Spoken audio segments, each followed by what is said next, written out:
ഇടുക്കി ഉടുമ്പൻചോലയിൽ ഗൃഹനാഥനെ വെട്ടിപ്പരിക്കേൽപ്പിച്ച ശേഷം റോഡിൽ ഉപേക്ഷിച്ചു. പരിക്കേറ്റ ഉടുമ്പൻചോല സ്വദേശി മണികണ്ഠനാണ് വെട്ടേറ്റിരിക്കുന്നത്. കൂടുതൽ വിശദാംശങ്ങളുമായി ഇടുക്കിയിൽ നിന്നും പ്രിൻസ് ജെയിംസ് ചേരുന്നു. പ്രിൻസ്, എന്തിനായിരുന്നു മണികണ്ഠനെ വെട്ടിയത്? നവമി, ഈ വെട്ടിന്റെ കാരണം സംബന്ധിച്ച്, ആക്രമണത്തിന്റെ കാരണം സംബന്ധിച്ച് ഒരു വ്യക്തത വന്നിട്ടില്ല. പോലീസ് ഒരു വ്യക്തത നൽകിയിട്ടില്ല. എങ്കിലും കഴിഞ്ഞ രാത്രിയിലാണ് ഇത്തരത്തിലൊരു സംഭവം നടക്കുന്നത്.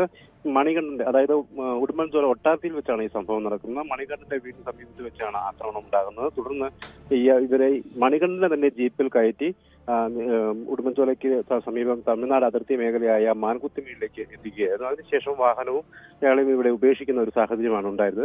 പുലർച്ചെയായപ്പോഴേക്കും രാവിലെ ഈ പ്രദേശത്ത് നാട്ടുകാർ വാഹനം കാണുകയും ഒപ്പം രക്തം ഒലിപ്പിച്ച അവസ്ഥയിൽ ആളുകളെ കാണുകയും ഈ മണികണ്ഠനെ കാണുകയും ചെയ്ത സാഹചര്യം ഉണ്ടാകുകയും ഉടൻ തന്നെ ഉടുമ്പൻചോല പോലീസ് അറിയിക്കുകയും അങ്ങനെ പോലീസ് എത്തി ഇയാളെ ആശുപത്രിയിലേക്ക് എത്തിക്കുകയുമായിരുന്നു.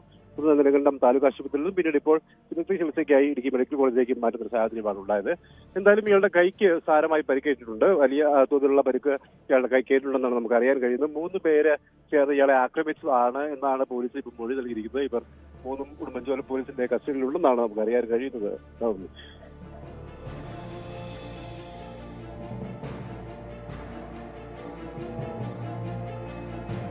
പ്രിൻസ്, പോലീസ് എന്തായാലും അന്വേഷണം ഊർജിതമാക്കിയിരിക്കുകയാണ്.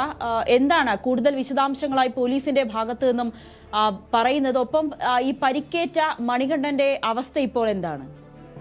നവമി, ഈ മണികണ്ഠന്റെ കൈക്ക് സാരമായി പരിക്കേറ്റിട്ടുണ്ട്. വലിയ തോതിലുള്ള മുറിവാണ്, ആഴത്തിലുള്ള മുറിവാണ്.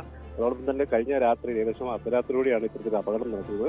ഇന്ന് പുലർച്ചെ 5 മണിക്ക് ശേഷമാണ് നാട്ടുകാർ ഈ സംഭവം കാണുകയും പിന്നീട് അത് പോലീസിൽ അറിയിക്കുകയും തുടർന്ന് ആശുപത്രിയിൽ എത്തിക്കുകയും ചെയ്യുന്ന ഒരു സാഹചര്യം ഉണ്ടായിരുന്നു. മണിക്കൂറുകളോളം ഒറ്റയ്ക്ക് ഈ മേഖലയിൽ കിടക്കേണ്ട ഒരു അവസ്ഥ ഉണ്ടായി, രക്തമാകുന്ന ഒരു സാഹചര്യം ഉണ്ടായി. അതുകൊണ്ട് തന്നെ ഇയാളുടെ ഒരു സാഹചര്യം, കൈക്ക് സാരമായ ഒരു പരിക്ക് ഉണ്ടെന്നാണ് അറിയാൻ കഴിയുന്നത്. തുടർന്ന് ഇയാൾ തന്നെയാണ് പോലീസിനോട് തനിക്ക് വാഹനാപകടമാണെന്നാണ് നാട്ടുകാർ ആദ്യം വിചാരിച്ചിരുന്നത്. എന്നാൽ ഘട്ടത്തിലല്ല ആക്രമണം ഉണ്ടാവുകയായിരുന്നു അറിയുന്നത്. ഇയാളെയും ആക്രമണം നടത്തിയ 3 പേരെന്നാണ് സൂചന ലഭിച്ചിരിക്കുന്നത്. മണികണ്ഠൻ അത്തരത്തിലാണ് പോലീസ് മൊഴി നൽകിയിരിക്കുന്നത്. 3 പേരെയും പോലീസ് കസ്റ്റഡിയിൽ എടുത്തിട്ടുണ്ട്. ഈ സമീപ മേഖലയിൽ തന്നെ താമസിക്കുന്നവരാണെന്നുള്ള സൂചനയിലേക്കാണ് ഇപ്പോൾ കാര്യങ്ങൾ നീങ്ങുന്നത്. എന്തായാലും ഇവരെല്ലാം പോലീസിന്റെ കസ്റ്റഡിയിലുണ്ട്. എന്തായാലും വിശദമായ ഒരു കാര്യത്തിലേക്ക് വിവരങ്ങളിലേക്ക് പോലീസ് നൽകിയിട്ടില്ല. ഉടൻ തന്നെ വരും മണിക്കൂറുകളിൽ തന്നെ ഈ സംഭവത്തെ സംബന്ധിച്ചുള്ള വിവരങ്ങളെല്ലാം പോലീസ് നൽകുമെന്നാണ് അറിയുന്നത്. എന്തായാലും ഈ ആക്രമണം കഴിഞ്ഞ രാത്രിയിൽ നടത്തുന്നു. അതിനുശേഷം മണികണ്ഠന്റെ തന്നെ വാഹനത്തിൽ ഇയാളെ ഇവ മൂവരും ചേർന്ന് ഈ ഇത്തരത്തിൽ ഈ തമിഴ്നാട് അതിർത്തി മേഖലയോട് ചേർന്നുള്ള മാൻകുത്തിമേട് എന്ന സ്ഥലത്തേക്ക് എത്തിക്കുന്നു. അവിടെ വാഹനം ഉപേക്ഷിക്കുന്നു, അല്ലെങ്കിൽ ഒരു അപകടം നടക്കുന്ന രീതിയിലുള്ള സാഹചര്യം ഉണ്ടാക്കുന്നു. അതിനുശേഷം അവിടെ ഉപേക്ഷിച്ചിട്ട് പോകുന്ന ഒരു അവസ്ഥയാണ് ഉണ്ടായിരുന്നത്. അത്തരത്തിൽ വാഹനാപകടം എന്ന രീതിയിൽ ഒരു വരുത്തി തീർക്കാനുള്ള ശ്രമമൊക്കെയാണ് നടന്നതാണ് നമുക്ക് അനുമാനിക്കാൻ കഴിയുന്നത്. എന്തായാലും പോലീസ് ഇന്ന് വൈകുന്നേരത്തോടെ ഈ വിഷയത്തിൽ ഒരു വ്യക്തത വരുത്തുമെന്നാണ് നമുക്ക് ലഭിക്കുന്ന സൂചനകൾ. എന്തായാലും പോലീസ് കൃത്യമായ അന്വേഷണം ഈ വിഷയത്തിൽ നടത്തുന്നുണ്ട്. പ്രതികൾ പോലീസിന്റെ കസ്റ്റഡിയിലുണ്ട്.